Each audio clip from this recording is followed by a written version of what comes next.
अस्सलाम वालेकुम नाज़रीन, इमरान याकूब खान साहब के साथ मैं हूं Samina Pasha. Program viewpoint में आपको खुशामदीद कहती हूं।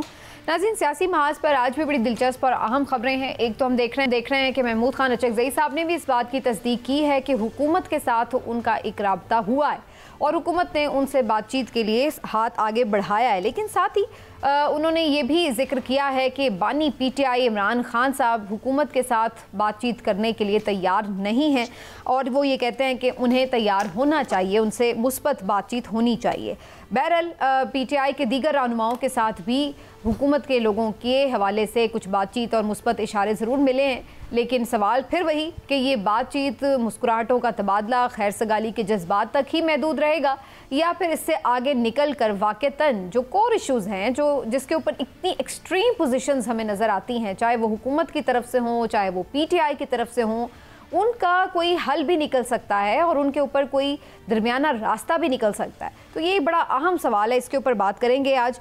फिर इसके बाद आगे चलेंगे तो बात करेंगे कि जो मुख्तलिफ तोसी देने के हवाले से ख़बरें पहले भी चलती रही हैं, उसके हवाले से हुकूमत अभी तक भी कुछ ना तो सही से तस्दीक करती है, ना ही तरदीद करती है। तो आखिर क्या है जो पर्दे के पीछे पक रहा है और अभी तक पक नहीं सका, जिसकी वजह से हुकूमत अनाउंस नहीं करती, वजह क्या है इसके ऊपर भी बात करेंगे।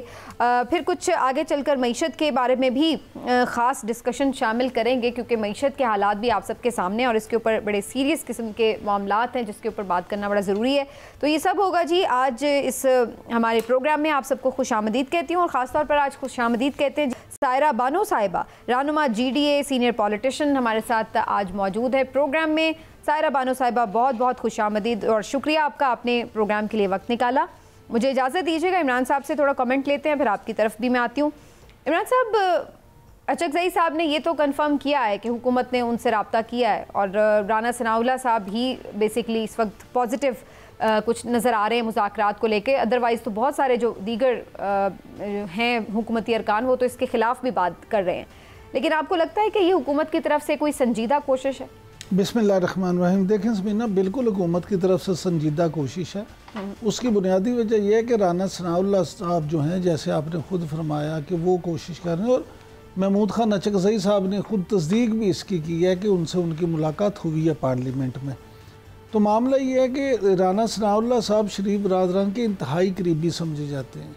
वो मियाँ नवाज शरीफ साहब के भी उतने ही करीब हैं और मियाँ शहबाज शरीफ साहब के भी उतने ही करीब हैं। तो अगर राना सनाउल्लाह साहब ने जाके मिल के बात की है तो इसका मतलब ये है कि उन्हें पार्टी लीडरशिप ने ही कहा है, उनकी हिदायत पे ही उन्होंने ये जो है मुलाकात की है और बातचीत का आगाज़ किया है।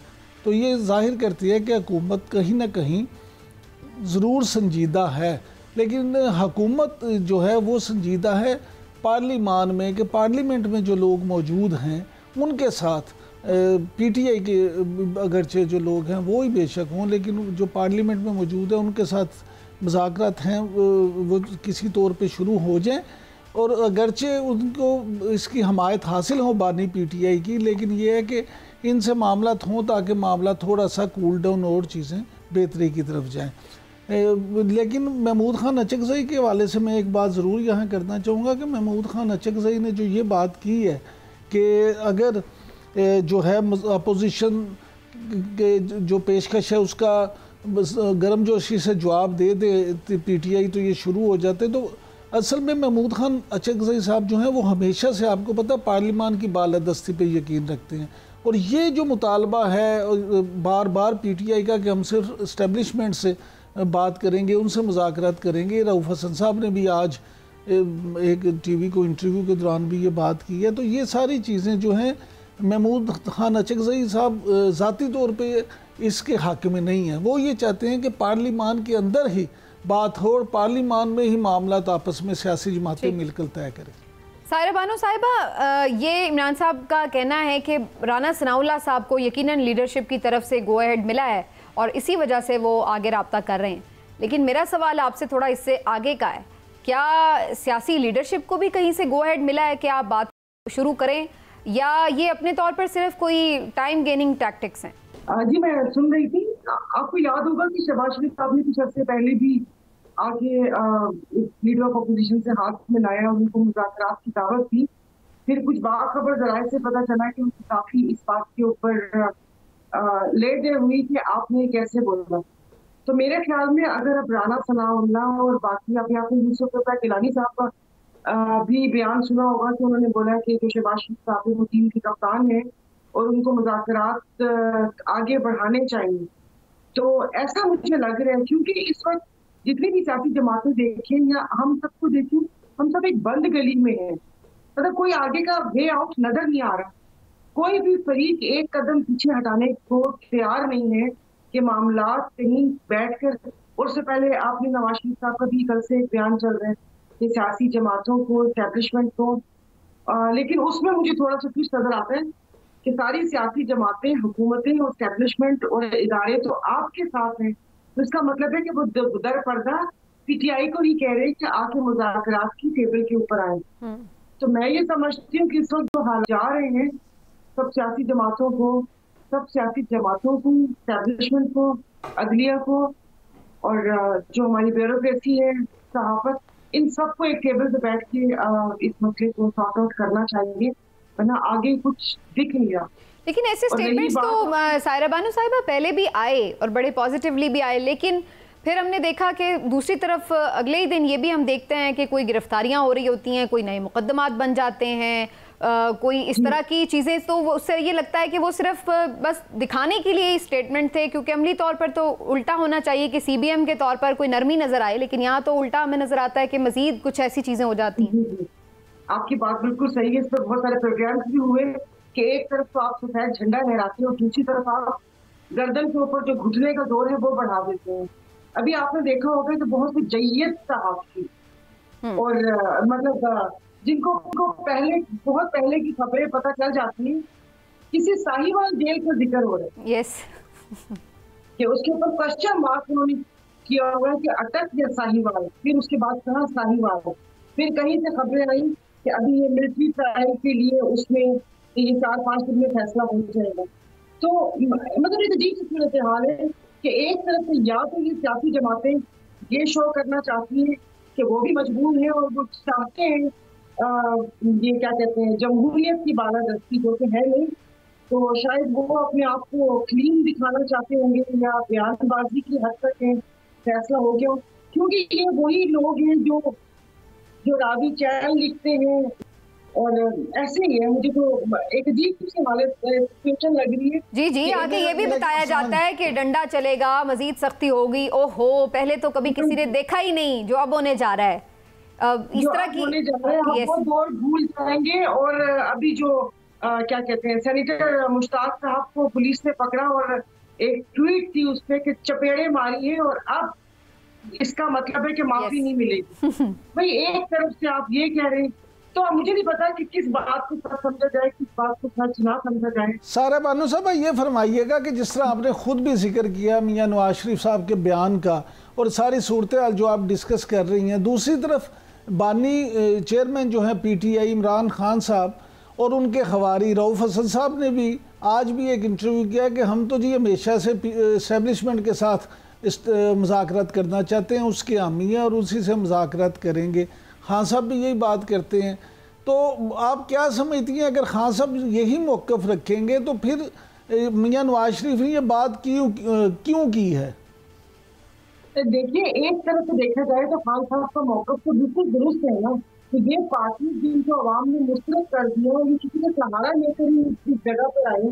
एक कमिश्नर रावलपिंडी के बयान की मार थी कि जो एक दूसरे को घसीटना और पेट फाड़ने से वापिस थे, वो भाई बनकर असेंबली में बैठे और आगे आगे एंजॉय कर रहे हैं। देखा जाए तो मतलब वैसे देखा जाए तो बात तो उन्हीं से बनती है और आपने वैसे दिखावे के लिए सियासी पार्टी को नीचे रखना और मियां साहब तो जल्दी की जान छुड़ा रहे होंगे कि मामला या उन किसी तरफ बैठे तो मैं तो जामा इसमें नहीं। लेकिन सारा बानो साहब आप तो खुद जमहूरियत पे यकीन रखती हैं, हमेशा जमहूरियत की बात करती हैं। अगर सियासी जमातें अपने आप को खुद मजबूत नहीं करेंगी, खुद इस बात को तस्लीम नहीं करेंगी, तो फिर तो एस्टेब्लिशमेंट तो अपना रोल हमेशा अदा करती रहेगी। है, आपकी बात सही है। मैं तो जमहूरियत की डेफिनेशन किताबों में लिखी वो आपको मैं बताती हूँ, लेकिन जब से मैंने वोट संभाला और आसपास की दुनिया देखी, मुझे जमहूरियत नजर नहीं आई। तो जमहूरियत तो है ही नहीं। वो तो मैं तो ऐसी किताबी बातें करती हूँ कि जमहूरियत नहीं जाएगी, जमहूरियत अच्छा, ये जो इमरान साहब ने सवाल किया ना सायरा बानो साहिबा, मैं थोड़ा सा उन्हीं से एलेबरेट करवाना चाह रही हूँ, मुझे थोड़ा सा मौका दीजिएगा। इमरान साहब, फ़र्ज़ कर लिया कि हुकूमत के लोग बैठे हुए हैं और इधर अपोजिशन के लोग बैठे हुए हैं, बात होती है, वो कहते हैं कि जी आप हमारे सियासी वर्कर छोड़े, वो कहें चलें जी ये हमने फरीद कामरान फलां छोड़ दिया। अब वो कहते हैं जी इमरान खान के ऊपर आप अदालतों को फैसले करने दें आज़ादाना, और नए मुकदमात आपने मनगढ़ंत किस्म के या कोई ढूंढ ढांड के नहीं बनाने। अगर इमरान खान साहब की रिहाई के ऊपर बात आ जाती है तो क्या हुकूमत वाकई अब इतना इख्तियार रखती है आपके ख्याल से कि वो इमरान खान साहब को रिहा होने का ऐलान कर दे और उससे कोई पूछने वाला ना हो कि भाई आप क्यों रिहा कर रहे हैं? जब मैं ये कहती हूँ तो मेरा मतलब मावराई अदालत नहीं है कि अदालत को आपने वो कर दिया, आज़ाद कर दिया कि वो अपना फैसला आपकी बात मैं समझ गया हूँ, लेकिन अब ज़रा मेरी बात हौसले से समझिएगा। गुजारिश ये है कि बात सिर्फ मौजूदा हुकूमत की नहीं है।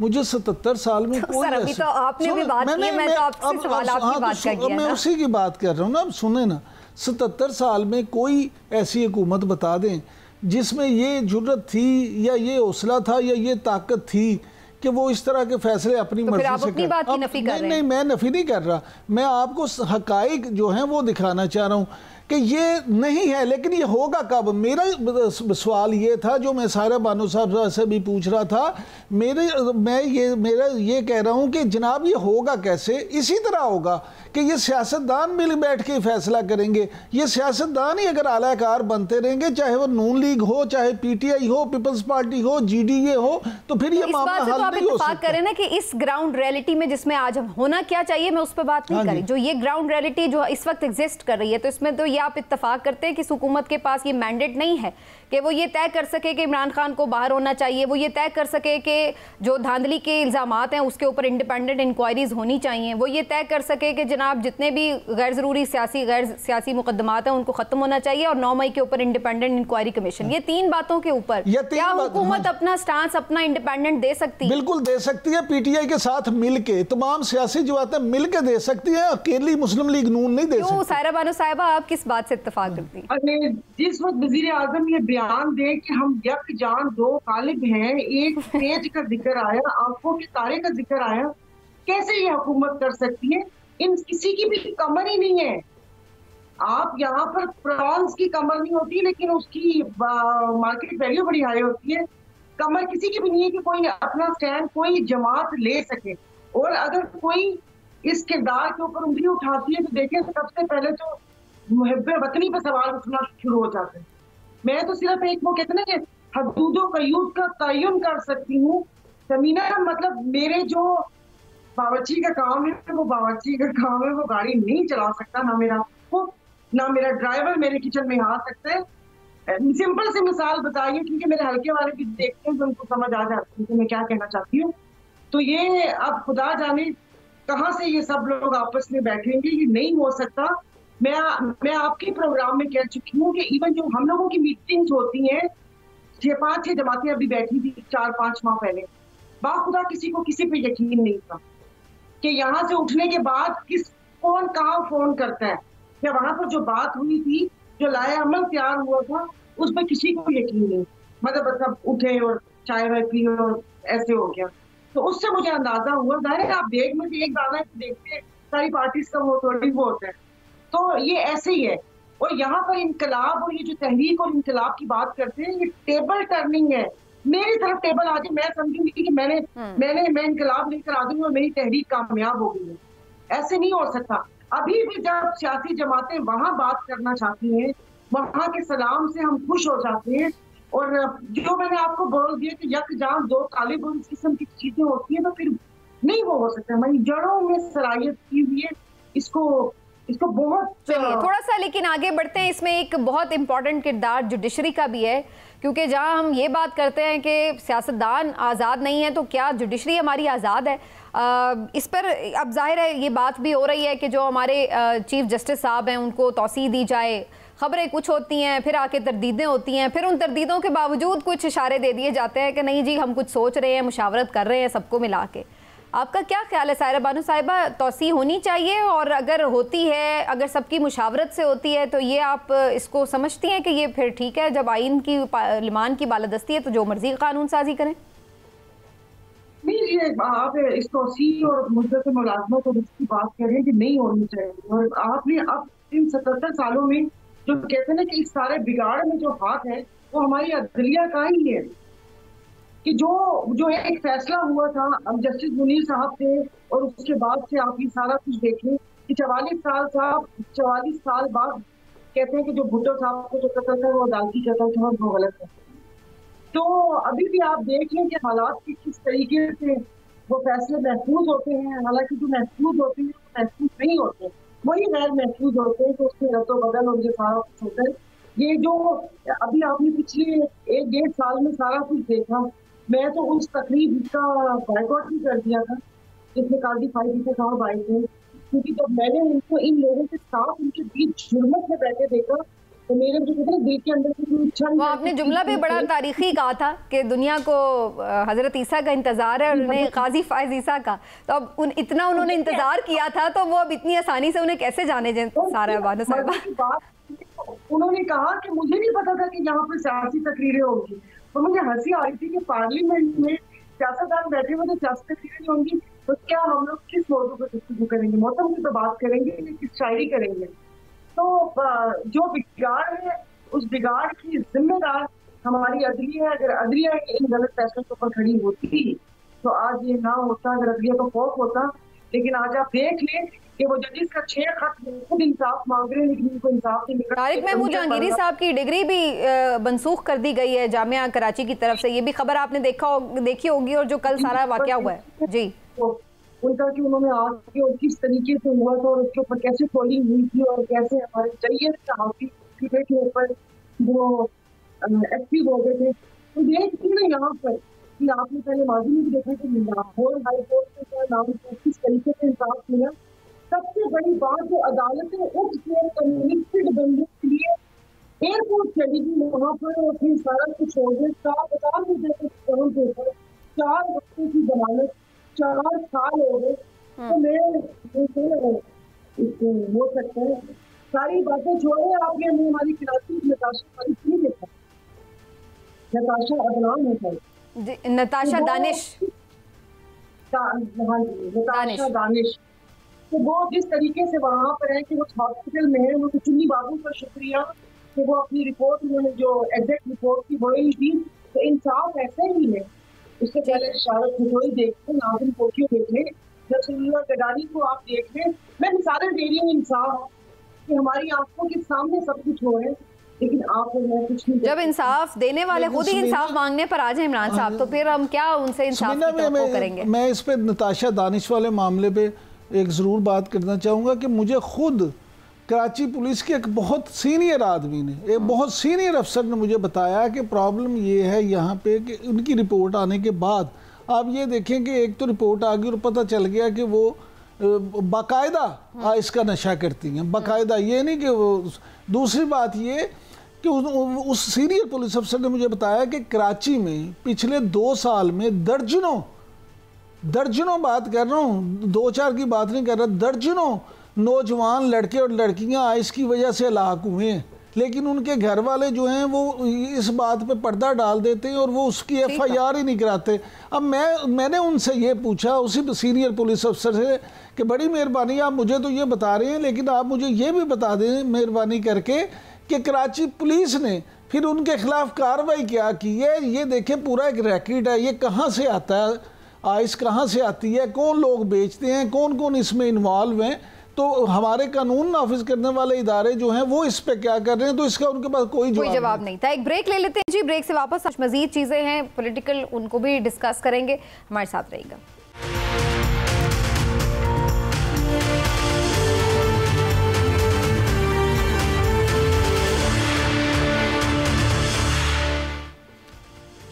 जी वेलकम बैक नाजरीन, और कुछ थोड़ी सी बात करेंगे कि पीपल्स पार्टी क्या इस वक्त रोल प्ले कर रही है, हुकूमत के साथ भी है लेकिन तनकीद करते हुए भी नज़र आती है।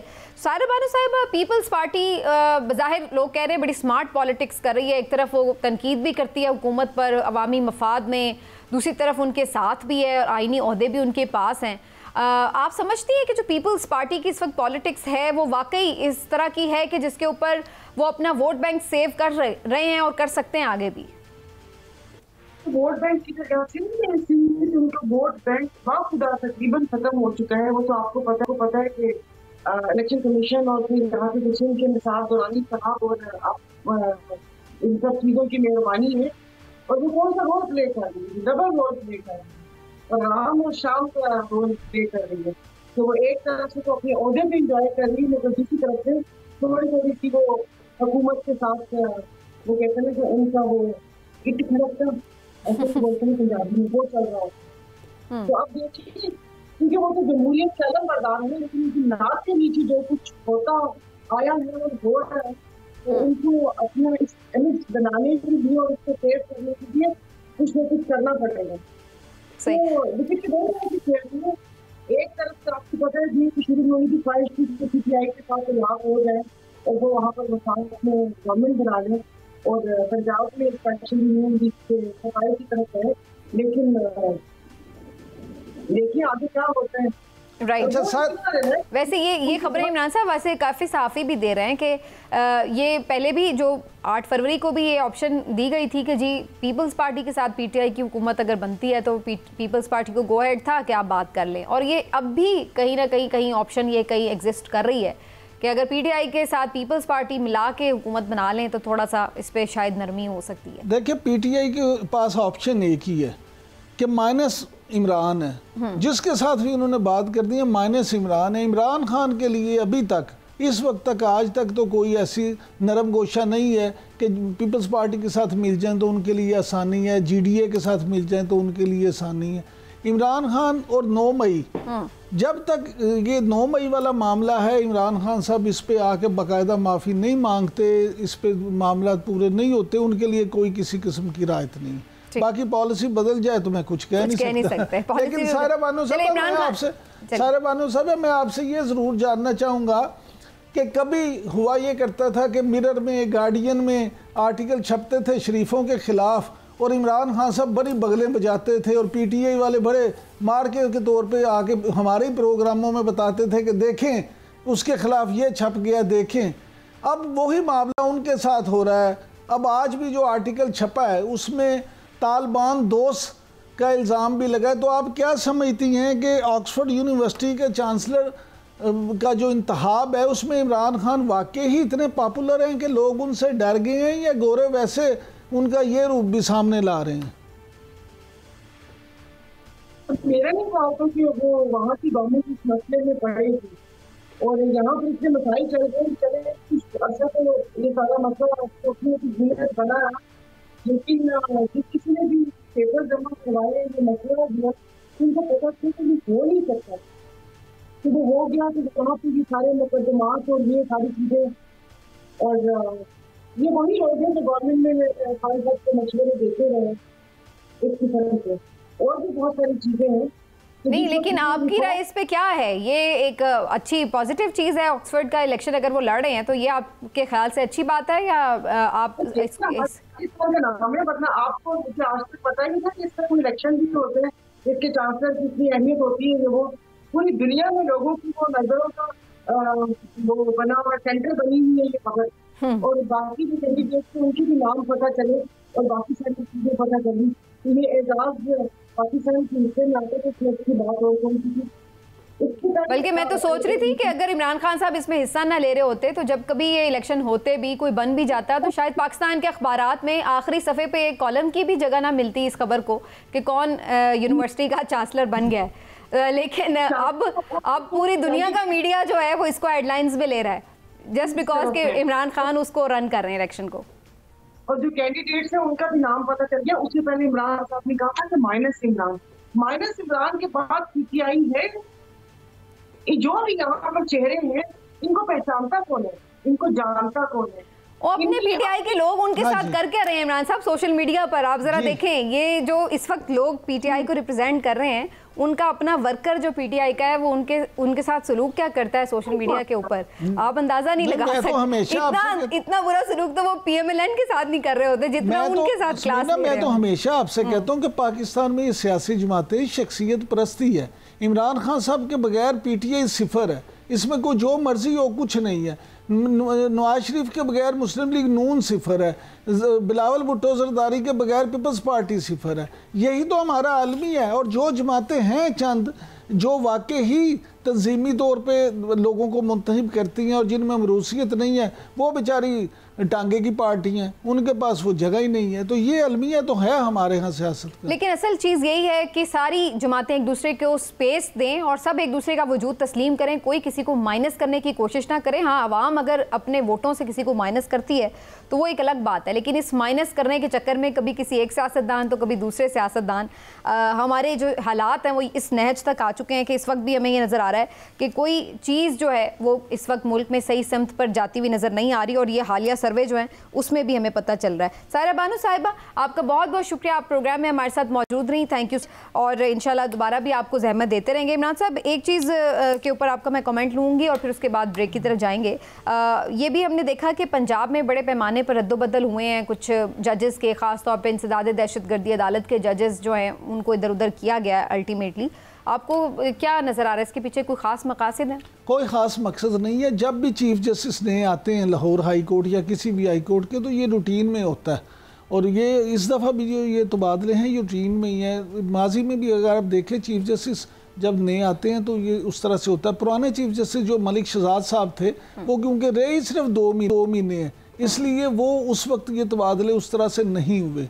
तो अब ये जो नई चीफ जस्टिस साहब आई हैं, जस्टिस आलिया नीलम साहबा, तो उन्होंने फिर जो है इस पे वो किया। तो ये रूटीन में इसी तरह की बात है। मैंने ज़ाती लेकिन इस पे तो बहुत से लोग ये कह रहे हैं कि इनमें से बहुत से जजेस ऐसे हैं जो कि पीटीआई के 9 मई के मामलात जो हैं वो देख रहे थे, मुकदमात सुन रहे थे। कुछ ने अभी हाल ही में ज़मानतें दी हैं कुछ लोगों को, और कुछ ऐसे हैं, एक जज साहब जो हैं उन्होंने तो बुशरा बीबी साहिबा को बरी कर दिया 12 मुकदमात से। तो इसको इस तनाजुर में भी देखा जा रहा है कि कहीं ऐसा तो नहीं कि इसी वजह से इन जजेस को जो है इधर उधर किया गया। समीना, हमारे यहाँ ना एक ये है कि हर चीज़ में ना कॉन्स्पिरेसी थ्योरिज्म बनाते हैं और खुश होते हैं कि ये वजह।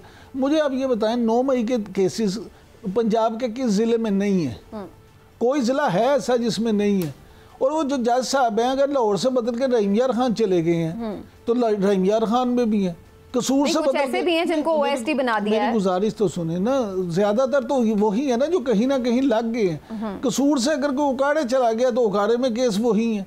केसेस तो वैसे ही हैं, लेकिन यहाँ हमारे यहाँ एक रिवाज भी बन गया है कि हम हर चीज़ में ना नेगेटिविटी ढूंढते हैं और कॉन्स्पिरेसी थ्योरी ढूंढते हैं कि अच्छा ये क्या, इससे ये हो गया, इससे ये हो गया, इससे ये हो गया।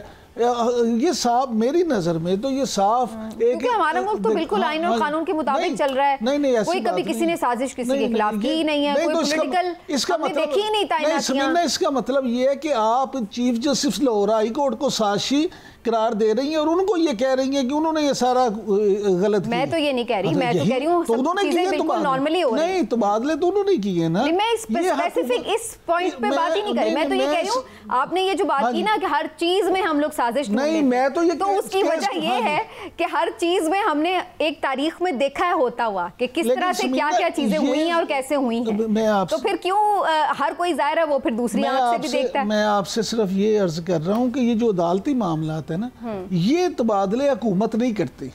ये पंजाब हुकूमत, सिंध हुकूमत, बलोचिस्तान हुकूमत या वफाकी हुकूमत नहीं करती। ये chief justice of Lahore high court, Sindh high court, Balochistan. वैसे तो वज़ीर आज़म भी हमारे आवाम ही मुंतखब करते हैं, कोई और तो नहीं करता। एक ब्रेक ले लेते हैं नाज़रीन, ब्रेक से वापस आकर कुछ करते हैं इस मईशत के हवाले से जिसके ऊपर बड़े एतराज़ात भी हैं और बड़े सवालात भी हैं, और क्यों अभी तक हुकूमत कोई वाज़े प्लान नहीं लेकर आ सकी, इसके ऊपर तफसीली बात करते हैं। एक ब्रेक के बाद हमारे साथ रहिएगा।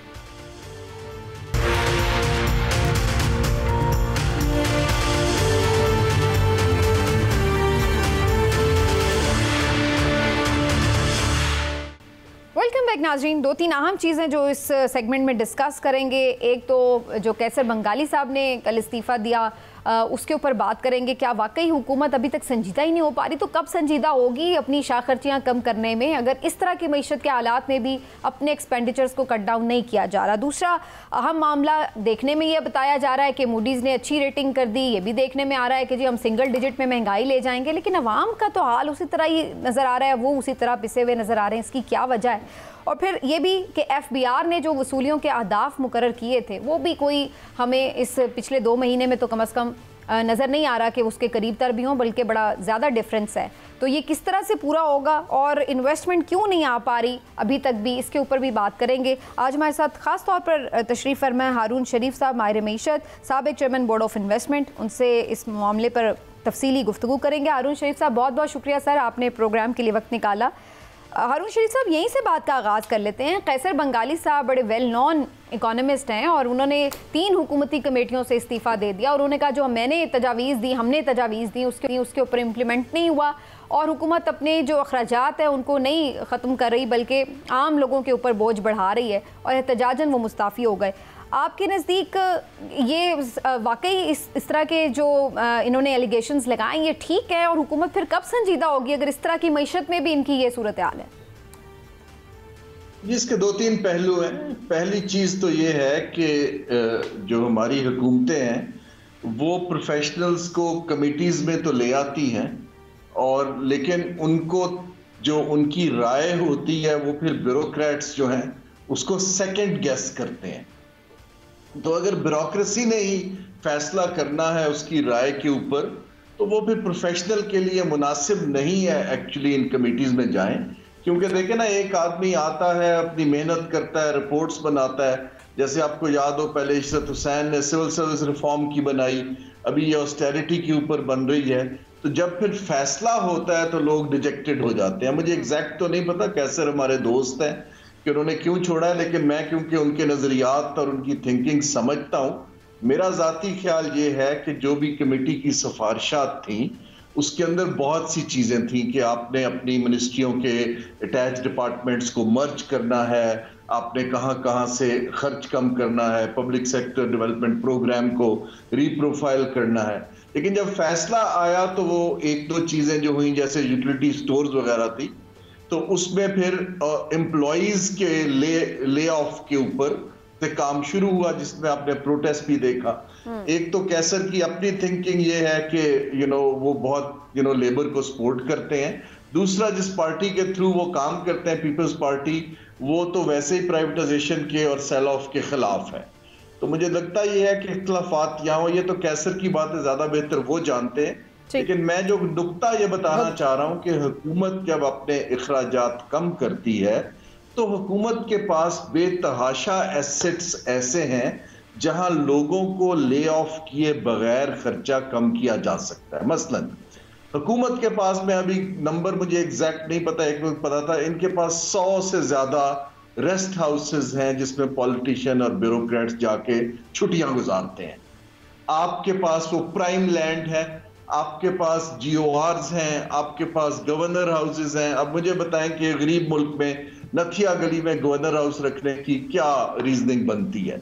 अगर हुकूमत ऐसे एसेट से शुरू करे कि हमारे ऊपर के लेवल के पर्क्स एंड प्रिविलेजेस कम हो रहे हैं जो हमने कब्जा किया हुआ है कैप्चर एलीट ने, फिर नीचे वाले लोग रेजिस्ट कम करेंगे। लेकिन अगर आप टॉप लेवल के जो अखराजात हैं उनको वहीं रखें और जो नीचे वाले लोग हैं उनसे कहें कि जी कल से आपकी नौकरियां भी खत्म है, दुकान भी बंद है, फिर जो है वो इंस्टेबिलिटी की तरफ मुल्क चलता है। अच्छा हारून साहब, ये फरमाइएगा कि ये जो आपने ये तो बड़ा अच्छा बता दिया, लेकिन FBR में जो मामलात हैं और जिस तरह से समीना ने अपने इंट्रो में भी जिक्र किया कि जो टारगेट थे वो अचीव नहीं हो रहे, कुछ लोगों का ये ख्याल है कि जी उसकी बुनियादी वजह ये है कि बहुत सारे लोग जो FBR में आपने सरप्लस पूल में डाल दिए, जूनियर अफसरों को लगा दिया, सीनियर को डरा दिया और फिर कस्टम और इनलैंड रेवेन्यू इनकी आपस की लड़ाइयाँ। तो आपकी इंफॉर्मेशन क्या है, असल वजह क्या है, क्यों टारगेट पूरा नहीं हो रहा?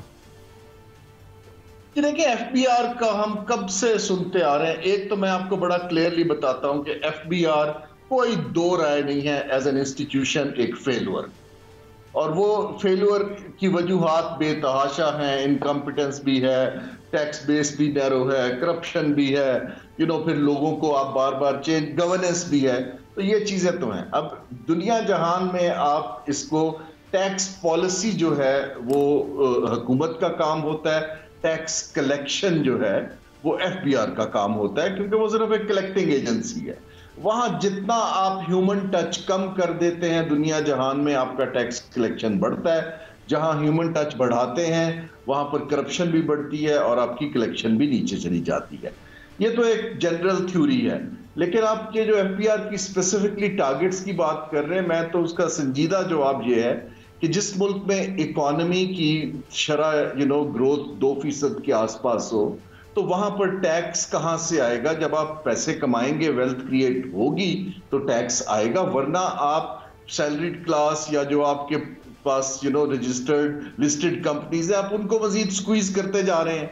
तो एक तो ग्रोथ हमारी कम है और उस हिसाब से टैक्स के टारगेट्स हमने बढ़ाए हैं।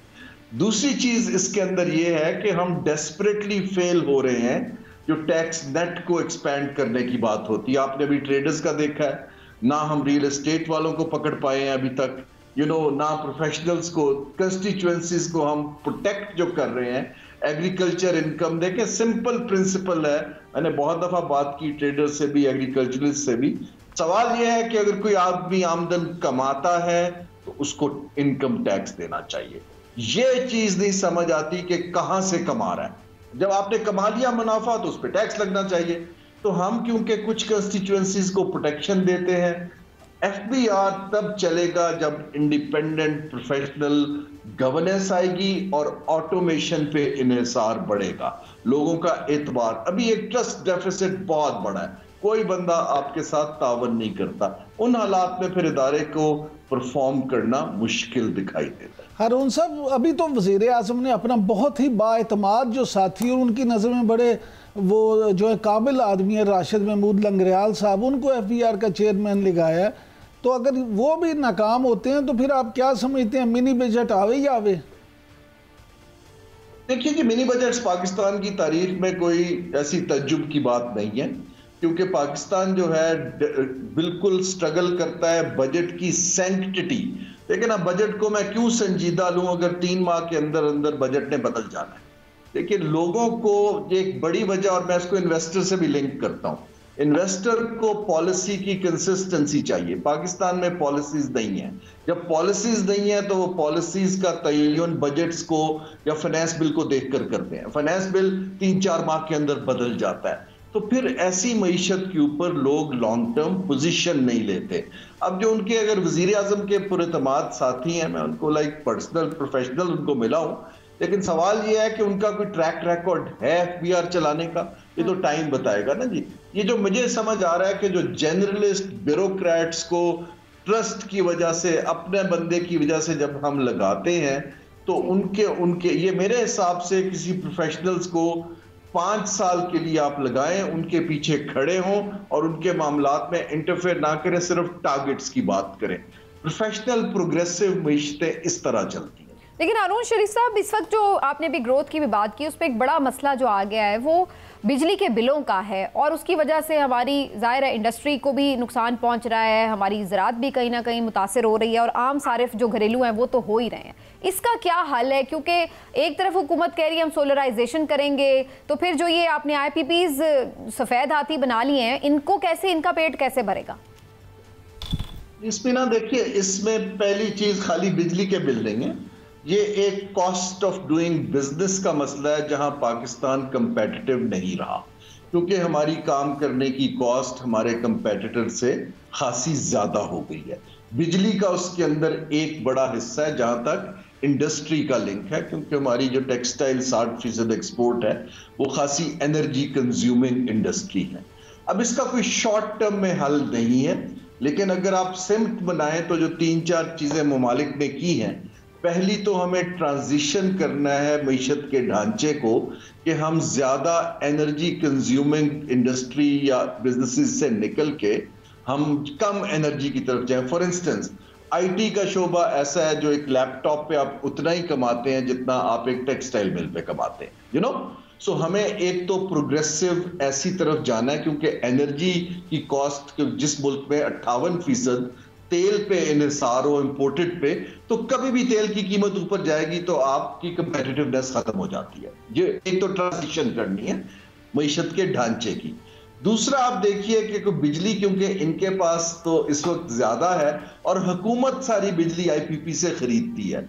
हमारा जो हमसाया ममालिक है ईस्टर्न साइड पे, उन्होंने उसको डेलीगेट किया हुआ है कि IPPs बिजली डायरेक्टली प्राइवेट सेक्टर को बेचते हैं। अगर आप प्राइवेट डेलीगेट कर देंगे, प्राइवेट सेक्टर खरीदेगा, तो ये आईपीपीज का, सर्कुलर डेट का, हुकूमत का प्रेशर वैसे ही हट जाएगा और एक कंपेटिटिव प्राइस आनी शुरू होगी। लेकिन क्योंकि हमने एक गलत प्लानिंग और गलत पॉलिसी के तहत हुकूमत की गारंटी इशू कर दी है कि जी हम डॉलर बेस्ड रिटर्न देंगे, वहां पर हुकूमत भी फंसी हुई है और आईपीपीस की भी मौज लगी हुई है। प्रोग्राम का वक्त बिल्कुल खत्म हो रहा है, आखिरी 1 मिनट हारून शरीफ साहब, लेकिन महंगाई चूंकि आम आदमी का मसला है, इस पे आपका शॉर्ट कमेंट जरूर चाहूंगी। क्या वाकई हुकूमत सिंगल डिजिट में महंगाई लाने में कामयाब हो जाएगी और उसका असर हमें आम आदमी पर क्यों नहीं नजर आ रहा है? अभी भी जो सर्वे आया है वो बता रहा है कि कुव्वत खरीद लोगों की 94% खत्म हुई पड़ी है, लोग आम जरूरत की चीजें नहीं खरीद पा रहे। तो महंगाई अगर कम हो रही है वाकई, तो उसमें अवाम को क्यों हमें वो सुकून का सांस नजर नहीं आता?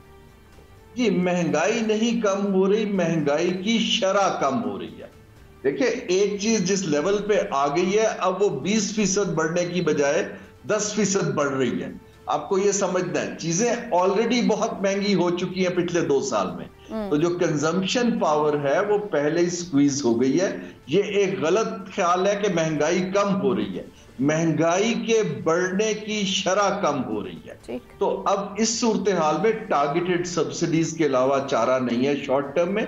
लेकिन आपने भी मोटरवेज वगैरह के जैसे टोल बढ़ाए हैं, आपको चाहिए था बड़ी अमीरों की गाड़ियों का 3 गुना करते, 1000 सीसी से कम को सस्ता करते। ये टारगेटेड सब्सिडी है, क्योंकि जिनकी कंजम्पशन पावर कम है उनको सहूलत देने की जरूरत है और रीडिस्ट्रीब्यूट जो एलीट को आपको अपने ये टैक्सेस बढ़ाने की जरूरत है। बहुत बहुत शुक्रिया आपका Haroon, thank you so much for your time. नाज़रीन, आज की इस नशिस्त को यहीं पर समेटते हैं। इंशाल्लाह अगले प्रोग्राम में आपसे फिर मुलाकात होगी। अपना फीडबैक जरूर दीजिएगा। तब तक के लिए अपना ख्याल रखिए। अल्लाह हाफ़िज़।